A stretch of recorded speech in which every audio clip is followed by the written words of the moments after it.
उसले गर्दाखेरि यो कार्यक्रमले गर्दाखेरि म मेरा पुरानो विद्यार्थी भाइहरूलाई म धन्यवाद दिन चाहन्छु। यसरी बेला बेला यस्तो कार्यक्रम भइरह्यो भने हामीलाई पनि रमाइलो, भाइ बहिनीहरूले चिन्जान पनि भाइ बहिनीहरूसँग भेटघाट पनि त्यसले गर्दाखेरि यो यस्तो कार्यक्रम भइरहनुपर्छ।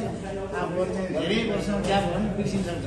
मैले कतिजनाले चिनेकै छैन, बिर्सकेँ। त्यसैले यस्तो कार्यक्रममा चाहिँ अगाडि हुनु पाउँदा अनि फेरि पनि मेरा भाइ बहिनीहरू पहिला पढाउने विद्यार्थी भनेर मलाई याद आउँछ होइन। अब कहिलेकाहीँ मेरो घरमा कोही आइरहेको हुन्छ, सर मलाई चिन्नु होइन।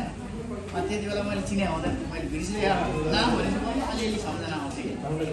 अब हाम्रो त उमेर पनि धेरै भइसक्यो, मेमोरी पावर भइसक्यो।